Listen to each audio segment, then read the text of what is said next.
right, today's topic is 8.4, the probability of composite experiments. In section 8.1, we learned about simple experiments, so where just one thing was happening. Now we're going to look at what happens when you combine experiments. A composite experiment typically consists of two or more single events. So an example would be rolling a number cube and spinning a spinner. There's two or more different events occurring. So the outcome of the spinner does not depend on the outcome of the number cube. Therefore, the events are independent. If you remember from science, you learned about dependent and independent variables. Independent means that one thing happening doesn't affect something else happening. They don't rely on each other at all.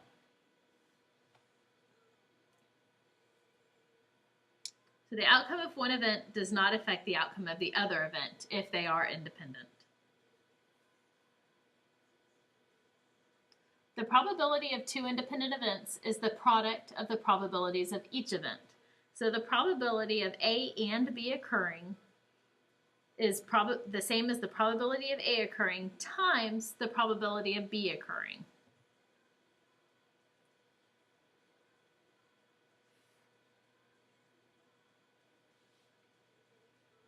Now with the dependent events, if the outcome of one event does affect the outcome of another event, then they're considered dependent. The probability of two dependent events is the product of the probability of the first event and the probability of the second event after the first event has occurred. So eliminating the first option. So you have to take out the second event has occurred. So let's look at some examples.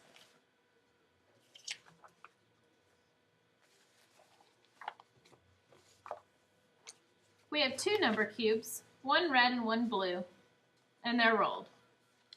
Let me open this up.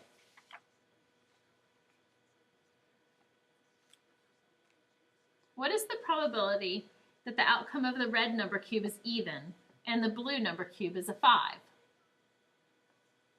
Well, so we have two cubes. One's red and one's blue, and they're rolled. What's the probability that the outcome of the red number cube is even and the outcome of the blue is a 5? First of all, is this dependent or independent? Well, what I roll on the red doesn't affect at all what I roll on the blue. So these are independent events.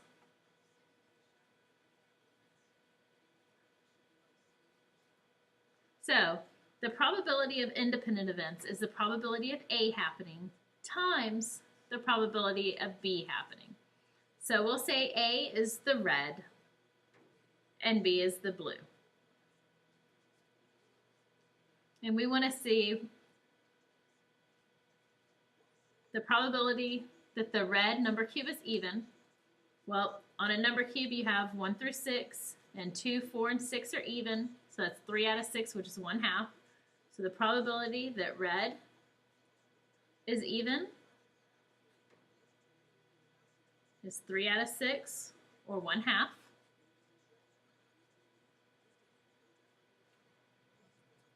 And the probability that blue is a 5 would be 1 out of 6, because there's 1 5 on each number cube. And then we multiply them together. Multiplying fractions is no problem. Multiply the top to top, then bottom to bottom. So 1/2 times 1/6, that gives us 1/12. So the probability of both of those things happening is 1 out of 12. Now let's look at another example.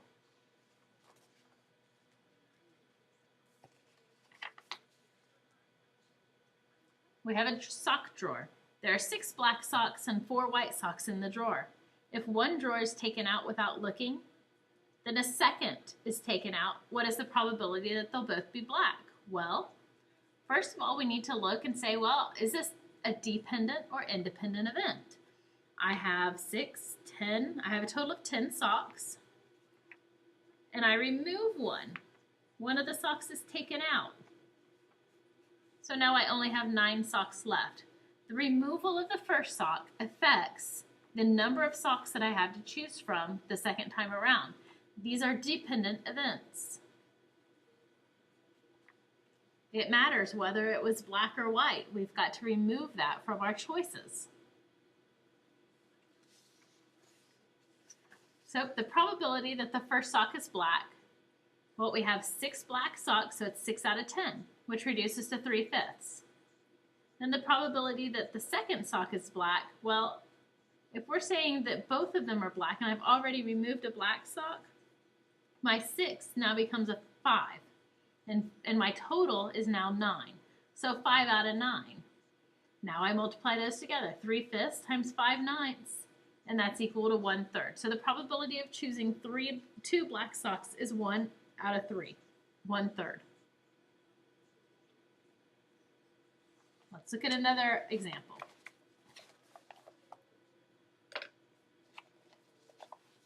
In this example, a card is drawn from a deck of 10 cards, numbered 1 through 10, and a number cube is rolled. So we have 2 things happening. We have a deck of cards and a number cube being rolled. And it says to find the probability of drawing a 3, drawing a 10, and rolling a 3. Okay, so the probability of drawing a 10 and rolling a 3.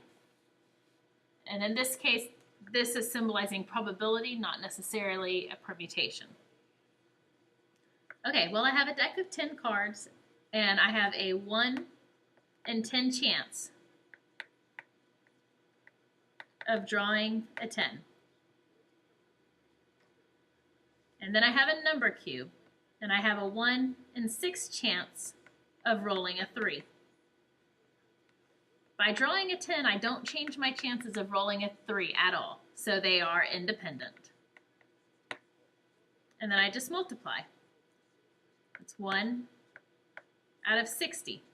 I have 1 chance out of 60 of drawing a 10 and rolling a 3.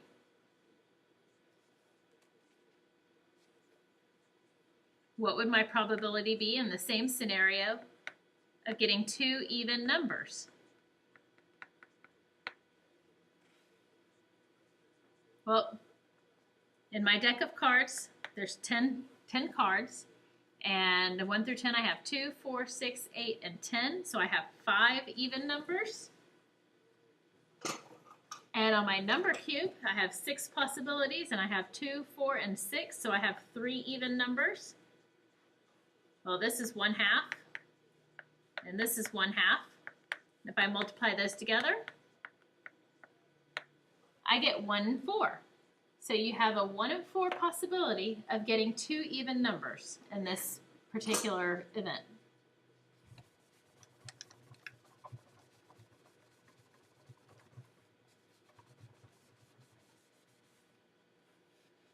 Okay.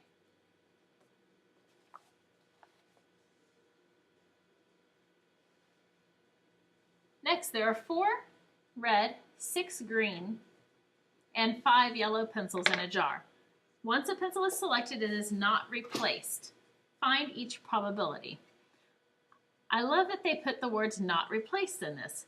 If it's not replaced, that means it's pulled out and it can no longer be taken into consideration for additional options. Therefore, it is dependent. It is a dependent event. Okay, so we have 4 red,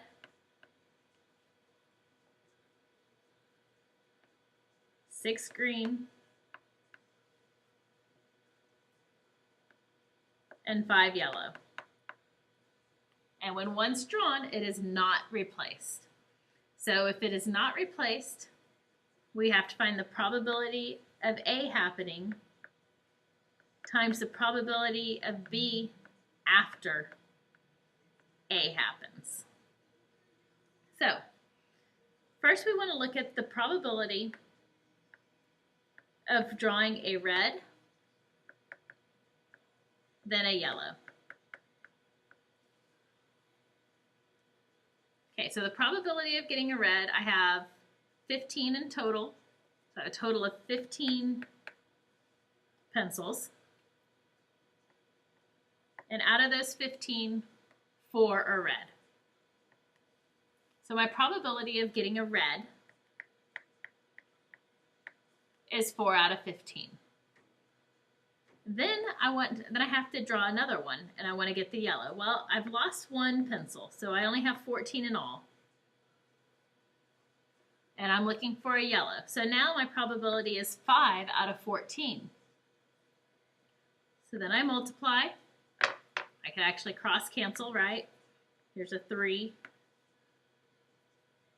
Let's see. So I have 2 out of 21 is the probability of drawing a red than a yellow. So that's the probability of red. This is the probability of yellow after a red's been drawn. And they get multiplied together. What about the probability of 2 green? First, I have to find the probability of a green the first time. There were 6 originally, so 6 out of 15. And then I lose 1 green and 1 pencil. So now I have 30 out of 210, which is 1 in 7. And that is how you find the probability of composite experiments.